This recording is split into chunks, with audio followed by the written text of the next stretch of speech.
नमस्कार मित्रों, मैं ब्रजेंद्र सिंह। हमारे YouTube चैनल में आपका स्वागत है। आप सुन रहे हैं मुंशी प्रेमचंद के उपन्यास गोदान का भाग 33। डॉक्टर मेहता परीक्षक से परीक्षार्थी हो गए हैं।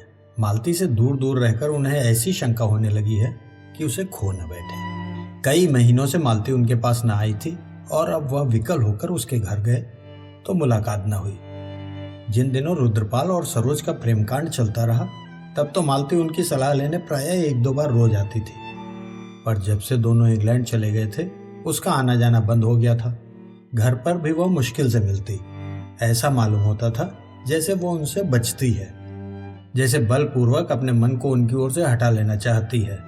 जिस पुस्तक में वह इन दिनों लगे हुए थे वह आगे बढ़ने से इनकार कर रही थी, जैसे उनका मनोयोग लुप्त हो गया हो। गृह प्रबंध में तो वह कभी बहुत कुशल न थे।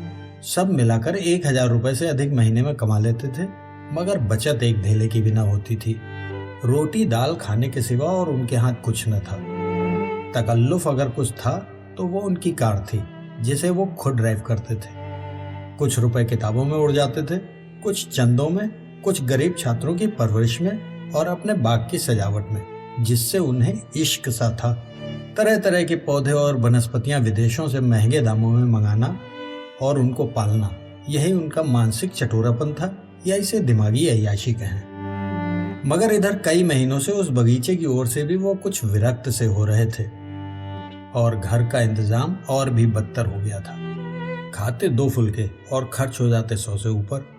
अचकन पुरानी हो गई थी, मगर इसी पर उन्होंने कड़ाके का जाड़ा काट दिया। नई अचकन सिलवाने की तौफीक न हुई। कभी कभी बिना घी की दाल खाकर उठना पड़ता। कब घी का कनस्तर मंगाया था इसकी उन्हें याद ही न थी। और महाराज से पूछे भी तो कैसे?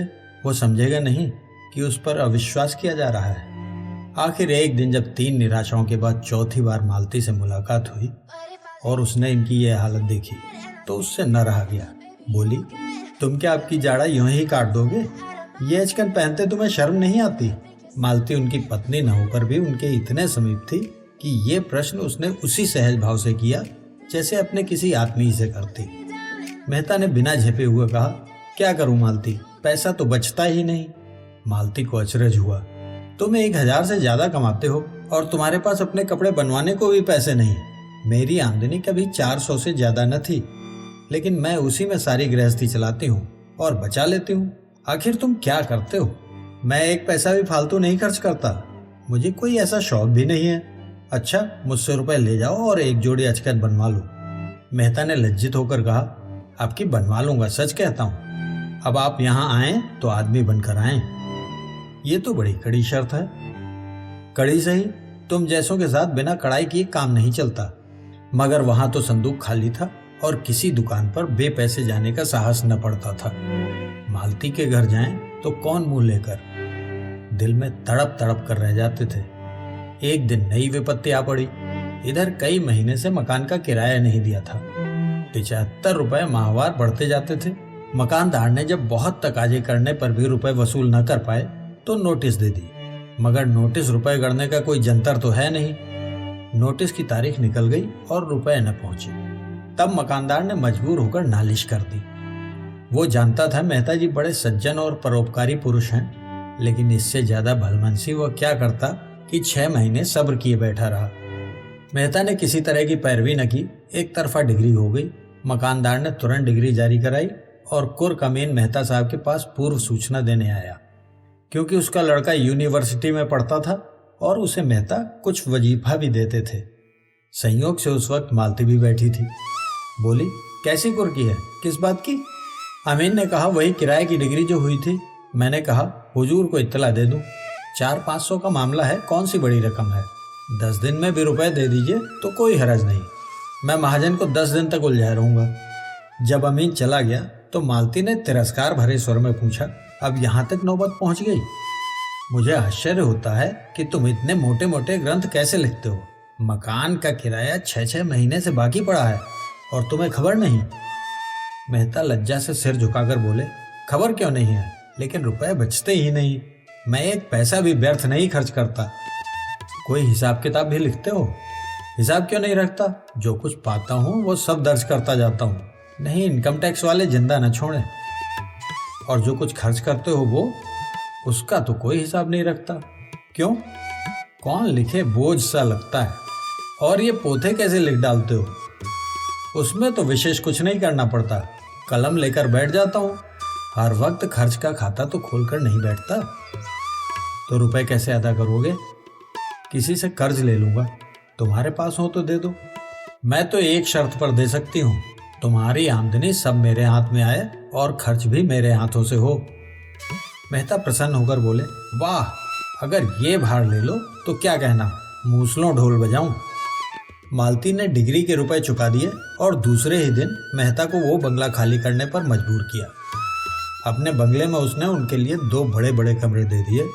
उनके भोजन आदि का प्रबंध भी अपनी ही गृहस्थी में कर दिया। मेहता के पास सामान तो ज्यादा न था, मगर किताबें कई गाड़ी थी।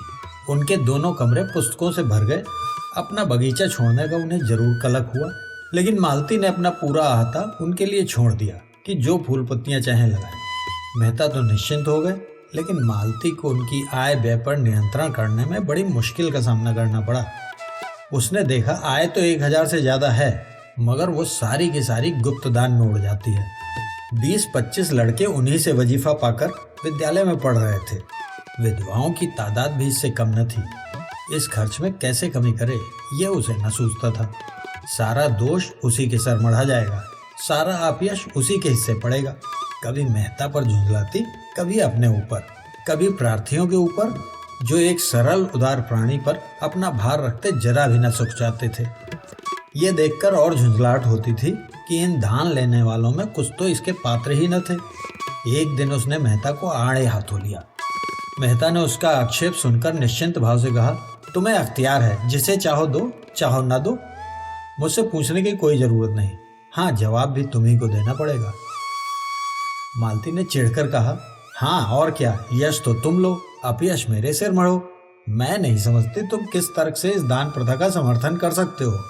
मनुष्य जाति को इस प्रथा ने जितना आलसी और मुफ्तखोर बनाया है और उसके आत्मगौरव पर जैसा आघात किया है, उतना अन्याय ने भी न किया होगा। बल्कि मेरे ख्याल में अन्याय ने मनुष्य जाति में विद्रोह की भावना उत्पन्न करके समाज का बड़ा उपकार किया है। मेहता ने स्वीकार किया, मेरा भी यही ख्याल है। तुम्हारा ये ख्याल नहीं है? नहीं मालती, मैं सच कहता हूँ। तो विचार और व्यवहार में इतना भेद क्यों? मालती ने तीसरे महीने बहुतों को निराश किया। किसी को साफ जवाब दिया, किसी से मजबूरी बताई, किसी की फजीहत की। मिस्टर मेहता का बजट तो धीरे धीरे ठीक हो गया, मगर इससे उनको एक प्रकार की ग्लानि हुई। मालती ने जब तीसरे महीने में 300 बचत दिखाई, तब वह उससे कुछ बोले नहीं, मगर उनकी दृष्टि में उसका गौरव कुछ कम अवश्य हो गया। नारी में दान और त्याग होना चाहिए, उसकी यही सबसे बड़ी विभूति है। इसी आधार पर समाज का भवन खड़ा है। बड़े बुद्धि को वो आवश्यक बुराई ही समझते थे। इस दिन मेहता की अचकनें बनकर आईं और नई घड़ी आई। वह संकोच के मारे कई दिन बाहर न निकले। आत्मसेवा से बड़ा उनकी नजर में दूसरा अपराध न था। मगर रहस्य की बात यह थी कि मालती उनको तो लेखे डेवड़े में कसकर बांधना चाहती थी, उनके धन दान के द्वार बंद कर देना चाहती थी, पर खुद जीवन दान देने में अपने समय और सदस्यता को दोनों हाथों से लौटाती थी। अमीरों के घर तो वह बिना फीस लिए न जाती थी, लेकिन गरीबों को मुफ्त देखती थी, मुफ्त दवा भी देती थी। दोनों में अंतर इतना ही था कि मालती घर की भी थी और बाहर की भी। मेहता केवल बाहर के थे, घर उनके लिए न था। निजत तो दोनों मिटाना चाहते थे। मेहता का रास्ता साफ था, उन पर अपनी जात के सिवा और कोई जिम्मेदारी न थी। मालती का रास्ता कठिन था, उस पर दायित्व था, बंधन था, जिसे वह तोड़ न सकती थी, न तोड़ना चाहती थी। उस बंधन में ही उसे जीवन की प्रेरणा मिलती थी। उसे अब मेहता को समीप से देखकर यह अनुभव हो रहा था कि वह खुले जंगल में विचरने वाले जीव को पिंजरे में बंद नहीं कर सकती, और बंद कर देगी तो वह काटने और नोचने दौड़ेगा। पिंजरे में सब तरह का सुख मिलने पर भी उसके प्राण सदैव जंगल के लिए ही तड़पते रहेंगे। मेहता के लिए घरवारी दुनिया एक अनजानी दुनिया थी, जिसकी रीत नीति से वो परिचित न थे। उन्होंने संसार को बाहर से देखा था और उसे मक्र और फरेब से ही भरा समझते थे। जिधर देखते थे उधर ही बुराइयां नजर आती थी। मगर समाज में जब गहराई में जाकर देखा तो उन्हें मालूम हुआ कि इन बुराइयों के नीचे त्याग भी है, प्रेम भी है, साहस भी है, धैर्य भी है। मगर यह भी देखा कि वो विभूतियां हैं तो जरूर, पर दुर्लभ है। और ये शंका और संदेह में जब मालती का अंधकार से निकलता हुआ देवी रूप उन्हें नजर आया, तब वह उसकी ओर उतावलेपन के साथ सारा धैर्य खोकर टूटे और चाहा कि उसे ऐसे जतन से छिपाकर रखें कि किसी दूसरे की आंख भी उस पर न पड़े। ये ध्यान न रहा कि ये मोह ही विनाश की जड़ है। प्रेम जैसी निर्मम वस्तु क्या भय से बांधकर रखी जा सकती है? वो तो पूरा विश्वास चाहती है, पूरी स्वाधीनता चाहती है, पूरी जिम्मेदारी चाहती है। उसके पल्लवित होने की शक्ति उसके अंदर है। उसे प्रकाश और एक क्षेत्र मिलना चाहिए। वो कोई दीवार नहीं है जिस पर ऊपर से ईंटें रखी जाती हैं। उसमें तो प्राण है, फैलने की असीम शक्ति है। जब से मेहता इस बंगले में आए हैं, उन्हें मालती से दिन में कई बार मिलने का अवसर मिलता है। उनके मित्र समझते हैं ये उनके विवाह की तैयारी है, केवल रस्म अदा करने की देर है। मेहता भी यही स्वप्न देखते रहते हैं। अगर मालती ने उन्हें सदा के लिए ठुकरा दिया होता तो क्यों उन पर इतना स्नेह रखती? शायद वो उन्हें सोचने का अवसर दे रही है और वो खूब सोचकर इसी निश्चय पर पहुंचे हैं कि मालती के बिना वो आधे हैं। वही उन्हें पूर्णता की ओर ले जा सकती है। बाहर से वो विलासिनी है, भीतर से वही मनोवृत्ति शक्ति का केंद्र है। मगर परिस्थिति बदल गई है। तब मालती प्यासी थी, अब मेहता प्यास से विकल है। और एक बार जवाब पा जाने के बाद उन्हें उस प्रश्न पर मालती से कुछ कहने का साहस नहीं होता। यद्यपि उनके मन में अब संदेह का लेश नहीं रहा, मालती को समीप से देखकर उनका आकर्षण बढ़ता ही जाता है। दूर से पुस्तक के जो अक्षर लिपे पुते लगते थे, समीप से वह स्पष्ट हो गए हैं। उनमें अर्थ है, संदेश है। इधर मालती ने अपने बाग के लिए गोबर को माली रख लिया था। एक दिन वह किसी मरीज को देखकर आ रही थी कि रास्ते में पेट्रोल ना रहा। वह खुद ड्राइव कर रही थी। फिक्र हुई पेट्रोल कहाँ से लाए। रात के 9 बज गए थे और माघ का जाड़ा पड़ रहा था। सड़कों पर सन्नाटा हो गया था। कोई ऐसा आदमी नजर न आता था जो कार को ढकेलकर पेट्रोल की दुकान तक ले जाए। बार बार नौकर पर झुंझला रही थी। हराम खोर कहीं का, बेखबर पड़ा रहता है। संयोग से गोबर उधर से आ निकला। मालती को देखकर उसने हालत समझ ली और गाड़ी को 2 फरलांग ठेलकर पेट्रोल की दुकान तक लाया। मालती ने प्रसन्न होकर पूछा, नौकरी करोगे? गोबर ने धन्यवाद के साथ स्वीकार किया। 15 रुपए वेतन तय हुआ। माली का काम उसे पसंद था। यही काम उसने किया था और उसमें मजा हुआ था। मिल की मजदूरी में वेतन ज्यादा मिलता था, पर उस काम से उसे उलझन होती थी। दूसरे दिन गोबर ने मालती के यहाँ काम करना शुरू कर दिया। उसे रहने को एक कोठरी भी मिल गई। जुनिया भी आ गई। मालती बाग में आती तो जुनिया का बालक धूल मिट्टी में खेलता फिरता। एक दिन मालती ने उसे एक मिठाई दे दी। बच्चा उस दिन से परच गया। उसे देखते ही उसके पीछे लग जाता और जब तक मिठाई न ले लेता उसका पीछा न छोड़ता। एक दिन मालती बाग में आई तो बालक ने दिखाई दिया। जुनिया से पूछा तो मालूम हुआ बच्चे को ज्वर आ गया है। मालती ने घबरा कर कहा, ज्वर आ गया तो मेरे पास क्यों नहीं लाई? चल देखूं। बालक खटोले पर ज्वर में अचेत पड़ा था। खपरेल की उस कोठरी में इतनी सीलन, इतना अंधेरा और इस ठंड के दिनों में भी इतने मच्छर कि मालती 1 मिनट भी वहां न ठहर सकी। तुरंत आकर थर्मामीटर लिया और फिर जाकर देखा 104 था। मालती को भय हुआ कहीं चेचक न हो। बच्चे को अभी तक टीका नहीं लगा था और अगर इस सीली कोठरी में रहा तो भय था कहीं ज्वर और न बढ़ जाए। सहसा बालक ने आंखें खोल दी और मालती को खड़ी पाकर करुण नेत्रों से उसकी ओर देखा और उसकी गोद के लिए हाथ फैलाए। मालती ने उसे गोद में उठा लिया और थपकियां देने लगी। बालक मालती की गोद में आकर जैसे किसी बड़े सुख का अनुभव करने लगा।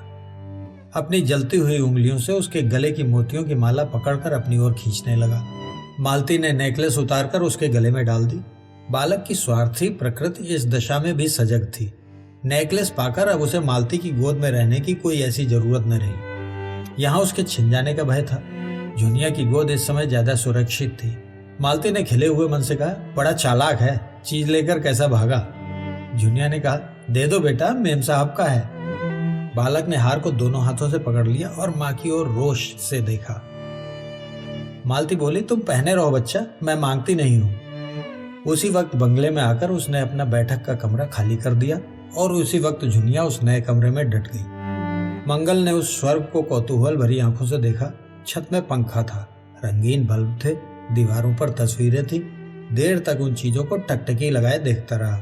मालती ने बड़े प्यार से पुकारा, मंगल। मंगल ने मुस्कुराकर उसकी ओर देखा जैसे कह रहा हो, आज तो हंसा नहीं जाता मेम साहब, क्या करूं? आपसे कुछ हो सके तो कीजिए। मालती ने झुनिया को बहुत सी बातें समझाई और चलते चलते पूछा, तेरे घर में कोई दूसरी औरत हो तो गोबर से कह दे 2-4 दिन के लिए बुला लाए। मुझे चेचक का डर है। कितनी दूर है तेरा घर? झुनिया ने अपने गांव का नाम और घर का पता बताया। अंदाज से 18-20 कोस होंगे। मालती को बेलारी याद था। बोली, वही गांव तो नहीं जिसके पश्चिम तरफ आधा मील पर नदी है? हाँ हाँ मेम साहब, वही गांव है। आपको कैसे मालूम? एक बार हम लोग उस गांव में गए थे, होरी के घर ठहरे थे। तू उसे जानती है?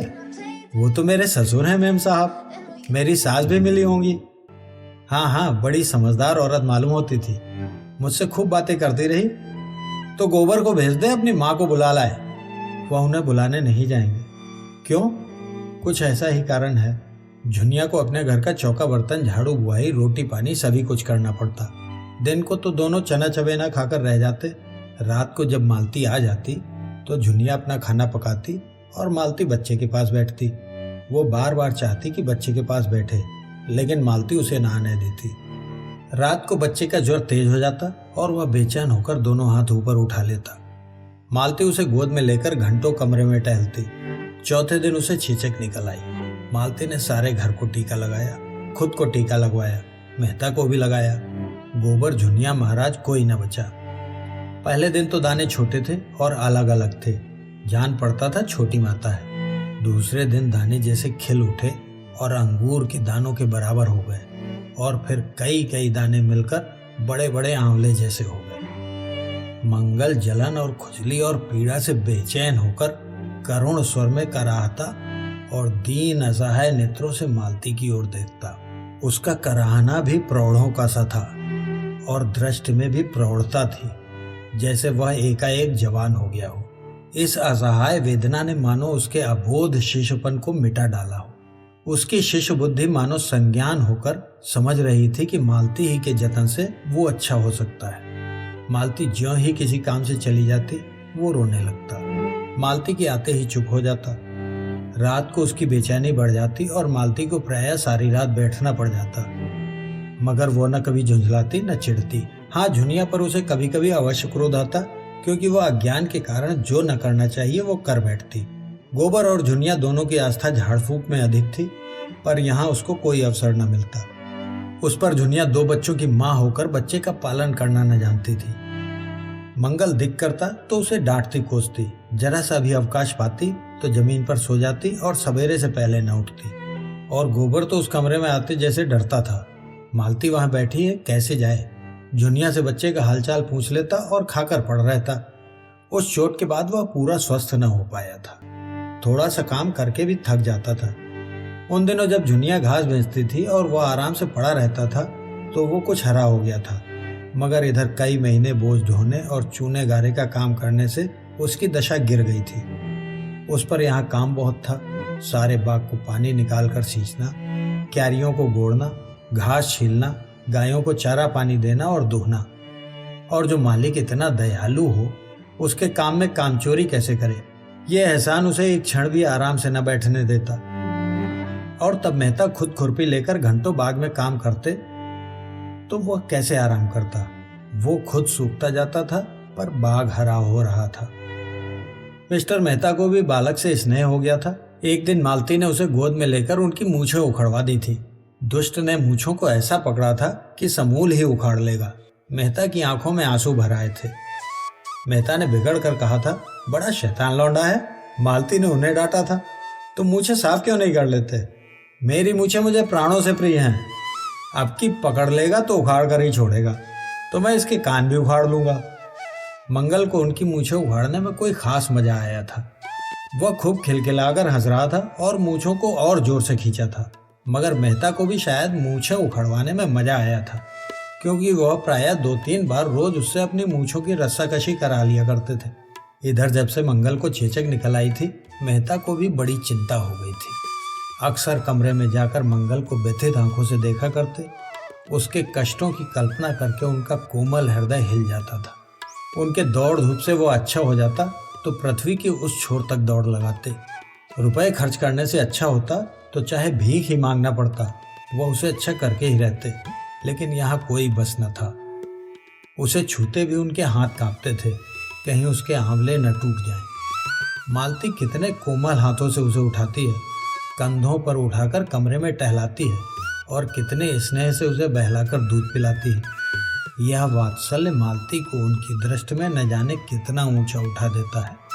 मालती केवल रमणी नहीं है, माता भी है, और ऐसी वैसी माता भी नहीं, सच्चे अर्थों में देवी और माता और जीवन देने वाली, जो पराये बालक को भी अपना सकती है, जैसे उसने मातापन का सदैव संचय किया हो और आज दोनों हाथों से उसे लुटा रही हो। उसके अंग अंग से मातापन फूट पड़ता था, मानो यही उसका यथार्थ रूप हो।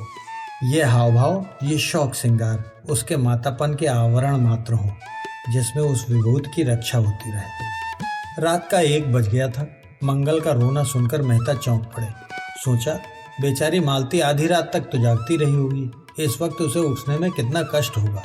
अगर द्वार खुला हो तो मैं ही बच्चे को चुप करा दूं। तुरंत उठकर उस कमरे के द्वार पर आए और शीशे से अंदर झांका। मालती बच्चे को गोद में लिए बैठी थी और बच्चा अनायास ही रो रहा था। शायद उसने कोई स्वप्न देखा था या और किसी वजह से डर गया था। मालती चुमकारती थी, थपकती थी, तस्वीरें दिखाती थी, गोद में लेकर टहलती थी, पर बच्चा चुप होने का नाम न लेता था। मालती का यह अटूट वात्सल्य, यह अदम्य मातृ भाव देखकर उनकी आंखें सजल हो गई। मन में ऐसा पुलक उठा कि अंदर जाकर मालती के चरणों को हृदय से लगा ले। अंतस्तल से अनुराग में डूबे हुए शब्दों का एक समूह मचल पड़ा। प्रिय, मेरे स्वर्ग की देवी, मेरी रानी, डार्लिंग। और उसी प्रेमोन्माद में उन्होंने पुकारा, मालती, जरा द्वार खोल दो। मालती ने आकर द्वार खोल दिया और उनकी ओर जिज्ञासा की आंखों से देखा। मेहता ने पूछा, क्या झुनिया नहीं उठी? ये तो बहुत रो रहा है। मेहता ने संवेदना भरे स्वर में कहा, आज 8वां दिन है, पीड़ा अधिक होगी इसी से। तो लाओ मैं कुछ देर टहला दूं, तुम थक गई होगी। मालती ने मुस्कुरा कर कहा, तुम्हें जरा ही देर में गुस्सा आ जाएगा। बात सच थी, मगर अपनी कमजोरी को कौन स्वीकार करता है। मेहता ने जिद करके कहा, तुमने मुझे इतना हल्का समझ लिया है। मालती ने बच्चे को उनकी गोद में दे दिया। उनकी गोद में जाते ही वो एकदम चुप हो गया। बालकों में जो एक अंतर ज्ञान होता है, उसने उसे बता दिया, अब रोने में तुम्हारा कोई फायदा नहीं। ये नया आदमी स्त्री नहीं पुरुष है, और पुरुष गुस्सेवर होता है और निर्दयी भी होता है, और चारपाई पर लेटाकर या बाहर अंधेरे में सुलाकर दूर चला जा सकता है और किसी को पास आने भी न देगा। मेहता ने विजय गर्व से कहा, देखा कैसे चुप करा दिया। मालती ने विनोद किया, हाँ, तुम इस कला में भी कुशल हो, कहाँ सीखी? तुमसे। मैं स्त्री हूं और मुझ पर विश्वास नहीं किया जा सकता। मेहता ने लज्जित होकर कहा, मालती, मैं तुमसे हाथ जोड़कर कहता हूं, मेरे उन शब्दों को भूल जाओ। इन कई महीनों में मैं कितना पछताया हूं, कितना लज्जित हुआ हूं, कितना दुखी हुआ हूं, शायद तुम इसका अंदाजा न कर सको। मालती ने सरल भाव से कहा, मैं तो भूल गई, सच कहती हूँ। मुझे कैसे विश्वास आए? उसका प्रमाण यही है कि हम दोनों एक ही घर में रहते हैं, एक साथ खाते हैं, हंसते हैं, बोलते हैं। क्या मुझे कुछ याचना करने की अनुमति न दोगी? उन्होंने मंगल को खाट पर लिटा दिया, जहां वह दुबक कर सो रहा, और मालती की ओर प्रार्थी आंखों से देखा, जैसे उसकी अनुमति पर उनका सब कुछ टिका हुआ हो। मालती ने आर्द्र होकर कहा, तुम जानते हो, तुमसे ज्यादा निकट संसार में मेरा कोई दूसरा नहीं है। मैंने बहुत दिन हुए अपने को तुम्हारे चरणों पर समर्पित कर दिया। तुम मेरे पथ प्रदर्शक हो, मेरे देवता हो, मेरे गुरु हो। तुम्हें मुझसे कुछ याचना करने की जरूरत नहीं, मुझे केवल संकेत कर देने की जरूरत है। जब तक मुझे तुम्हारे दर्शन न हुए थे और मैंने तुम्हें पहचाना न था, भोग और आत्मसेवा ही मेरे जीवन का इष्ट था। तुमने आकर उसे प्रेरणा दी, स्थिरता दी। मैं तुम्हारे एहसान कभी नहीं भूल सकती। मैंने नदी की तट वाली तुम्हारी बातें गांठ बांध ली। दुख यही हुआ कि तुमने भी मुझे वही समझा जो कोई दूसरा पुरुष समझता। जिसकी मुझे तुमसे आशा न थी, उसका दायित्व मेरे ऊपर है, ये मैं जानती हूँ। लेकिन तुम्हारा अमूल्य प्रेम पाकर भी मैं वही बनी रहूंगी, ऐसा समझकर तुमने मेरे साथ अन्याय किया। मैं इस समय कितने गर्व का अनुभव कर रही हूँ, ये तुम नहीं समझ सकते। तुम्हारा प्रेम और विश्वास पाकर अब मेरे लिए कुछ भी शेष नहीं रह गया है। ये वरदान मेरे जीवन को सार्थक कर देने के लिए काफी है। ये मेरी पूर्णता है। ये कहते कहते मालती के मन में ऐसा अनुराग उठा कि मेहता के सीने से लिपट जाए। भीतर की भावनाएं बाहर आकर मानो सत्य हो गई थी। उसका रोम रोम पुलकित हो उठा। जिस आनंद को उसने दुर्लभ समझ रखा था वह इतना सुलभ, इतना समीप है। और हृदय का वह आह्लाद मुख पर आकर उसे ऐसी शोभा देने लगा कि मेहता को उसमें देवत्व की आभा दिखी। ये नारी है या मंगल की, पवित्रता की और त्याग की प्रतिमा। उसी वक्त झुनिया जाग कर उठ बैठी और मेहता अपने कमरे में चले गए। फिर 2 सप्ताह तक मालती से कुछ बातचीत करने का अवसर उन्हें न मिला। मालती कभी उनसे एकांत में न मिलती। मालती के वो शब्द उनके हृदय में गूंजते रहते। उनमें कितनी सांत्वना थी, कितनी विनय थी, कितना नशा था। 2 सप्ताह में मंगल अच्छा हो गया, मुंह पर चेचक के दाग न भर सके। उस दिन मालती ने आसपास के लड़कों को भरपेट मिठाई खिलाई और जो मनौतियां कर रखी थी वो भी पूरी की। इस त्याग के जीवन में कितना आनंद है, इसका अब उसे अनुभव हो रहा था। झुनिया और गोबर का हर्ष मानो उसके भीतर प्रतिबिंबित हो रहा था। दूसरों के कष्ट निवारण में उसने जिस सुख और उल्लास का अनुभव किया वह कभी भोग विलास के जीवन में न किया था। वो लालसा अब उन फूलों की भांति छीण हो गई थी जिसमें फल लग रहे हैं। अब वह उस दर्जे से आगे निकल चुकी थी जब मनुष्य स्थूल आनंद को परम सुख मानता है। ये आनंद अब उसे तुच्छ पतन की ओर ले जाने वाला कुछ हल्का बल्कि विभत्स सा लगता था। उस बड़े बंगले में रहने का क्या आनंद, जब उसके आसपास की मिट्टी के झोपड़े मानो विलाप कर रहे हो। कार पर चढ़कर अब उसे गर्व नहीं होता। मंगल जैसे अबोध बालक ने उसके जीवन में कितना प्रकाश डाल दिया, उसके सामने सच्चे आनंद का द्वार सा खोल दिया। एक दिन मेहता के सिर में जोर का दर्द हो रहा था। वो आंखें बंद किए चारपाई पर पड़े तड़प रहे थे कि मालती ने आकर उनके सिर पर हाथ रखकर पूछा, कब से ये दर्द हो रहा है? मेहता को ऐसे जान पड़ा उन कोमल हाथों ने जैसे सारा दर्द खींच लिया। उठकर बैठ गए और बोले, दर्द तो दोपहर से ही हो रहा था और ऐसा सिर दर्द मुझे आज तक नहीं हुआ था, मगर तुम्हारा हाथ रखते ही सिर ऐसे हल्का हो गया मानो दर्द था ही नहीं। तुम्हारे हाथों में ये सिद्धि है।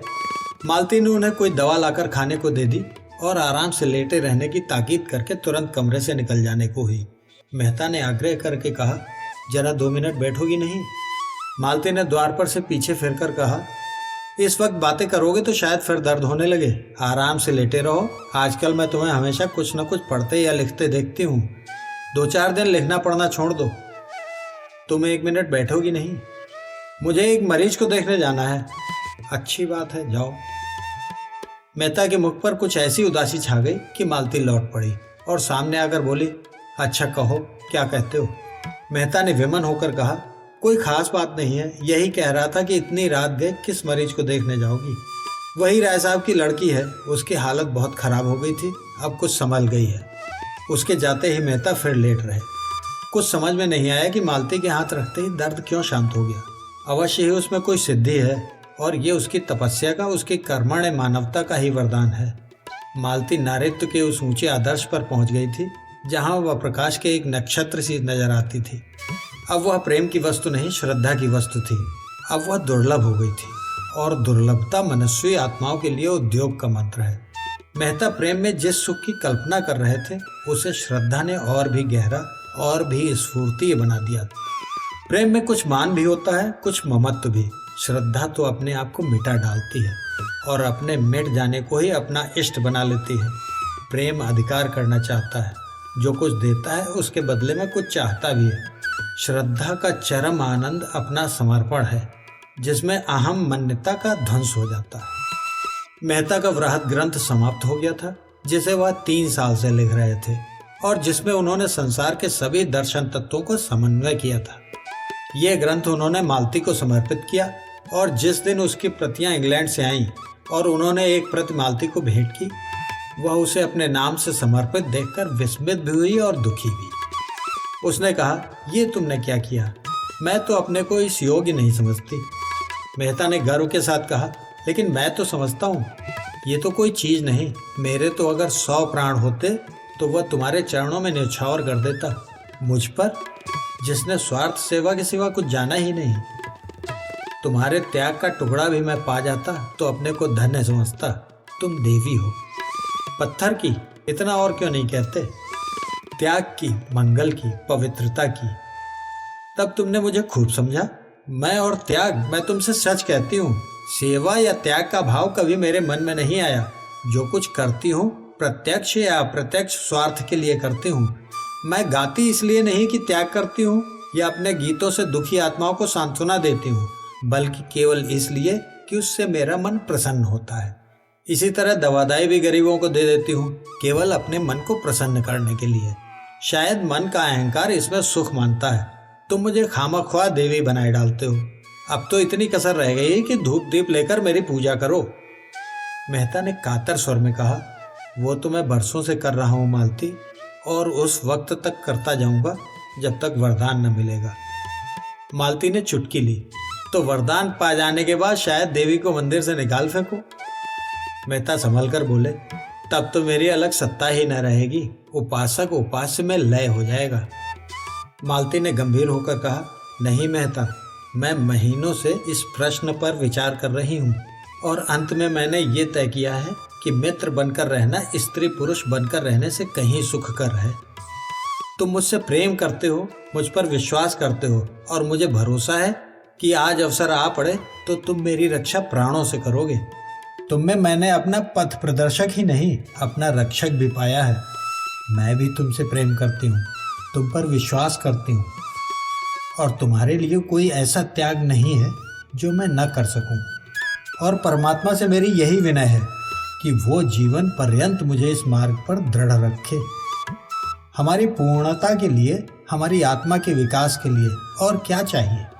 अपनी छोटी सी गृहस्थी बनाकर हमारी आत्माओं को छोटे से पिंजड़े में बंद करके अपने दुख सुख को अपने ही तक रखकर क्या हम असीम के निकट पहुंच सकते हैं? वह तो हमारे मार्ग में बाधा ही डालेगा। कुछ बिरले प्राणी ऐसे भी हैं जो पैरों में ये बेड़ियां डाल कर भी विकास के पथ पर चल सकते हैं और चल रहे हैं। ये भी जानती हूँ कि पूर्णता के लिए पारिवारिक प्रेम और त्याग और बलिदान का बहुत बड़ा महत्व है, लेकिन मैं अपनी आत्मा को उतना दृढ़ नहीं पाती। जब तक ममत्व नहीं है, अपनापन नहीं है, तब तक जीवन का मोह नहीं है, स्वार्थ का जोर नहीं है। जिस दिन मन में मोह आसक्त हुआ और हम बंधन में पड़े, उस क्षण हमारा मानवता का क्षेत्र सिकुड़ जाएगा। नई नई जिम्मेदारियां आ जाएंगी और हमारी सारी शक्ति उन्हीं को पूरा करने में लगने लगेगी। तुम्हारे जैसे विचारवान प्रतिभाशाली मनुष्य की आत्मा को मैं इस कारागार में बंद नहीं करना चाहती। अभी तक तुम्हारा जीवन यज्ञ था जिसमें स्वार्थ के लिए बहुत थोड़ा स्थान था। मैं उसको नीचे की ओर न ले जाऊंगी। संसार को तुम जैसे साधकों की जरूरत है जो अपनेपन को इतना फैला दें कि सारा संसार अपना हो जाए। संसार में अन्याय की, आतंक की, भय की दुहाई मची हुई है। अंधविश्वास का, कपट धर्म का, स्वार्थ का प्रकोप छाया हुआ है। तुमने वह आर्त पुकार सुनी है, तुम भी न सुनोगे तो सुनने वाले कहाँ से आएंगे? और असत्य प्राणियों की तरह तुम भी उसकी ओर से अपने कान नहीं बंद कर सकते। तुम्हें वह जीवन भार हो जाएगा। अपनी विद्या और बुद्धि को, अपनी जागी हुई मानवता को और भी उत्साह और जोर के साथ उसी रास्ते पर ले जाओ। मैं भी तुम्हारे पीछे पीछे चलूंगी। अपने जीवन के साथ मेरा जीवन भी सार्थक कर दो। मेरा तुमसे यही आग्रह है। अगर तुम्हारा मन सांसारिकता की ओर लपकता है, तब भी मैं अपना काबू चलते तुम्हें उधर से हटाऊंगी। और ईश्वर न करे कि मैं असफल हो जाऊं, लेकिन तब मैं तुम्हारा साथ 2 बूंद आंसू गिराकर छोड़ दूंगी और कह नहीं सकती मेरा क्या अंत होगा, किस घाट लगूंगी। पर चाहे वह कोई घाट हो, इस बंधन का घाट न होगा। मुझे क्या आदेश देते हो? मेहता सिर झुकाए सुनते रहे। एक एक शब्द मानो उनके भीतर की आंखें इस तरह खोले देता था जैसी अब तक कभी न खुली थी। वो भावनाएं जो अब तक उनके सामने स्वप्न चित्रों की तरह आई थीं, अब जीवन सत्य बनकर स्पंदित हो गई थी। वह अपने रोम रोम में प्रकाश और उत्कर्ष का अनुभव कर रहे थे। जीवन के महान संकल्पों के सम्मुख हमारा बालपन हमारी आंखों में फिर जाता है। मेहता की आंखों में मधुर बाल स्मृतियां सजीव हो उठी जब वह अपने विधवा माता की गोद में बैठकर महान सुख का अनुभव किया करते थे। कहाँ है वह माता? आए और देखे अपने बालक की सुकीर्ति को। मुझे आशीर्वाद दो, तुम्हारा वह जिद्दी बालक आज एक नया जन्म ले रहा है। उन्होंने मालती के चरण दोनों हाथों से पकड़ लिए और कांपते हुए स्वर में बोले, तुम्हारा आदेश स्वीकार है मालती। और दोनों एकांत होकर प्रगाढ़ आलिंगन में बंध गए। दोनों की आंखों से आंसुओं की धारा बह रही थी।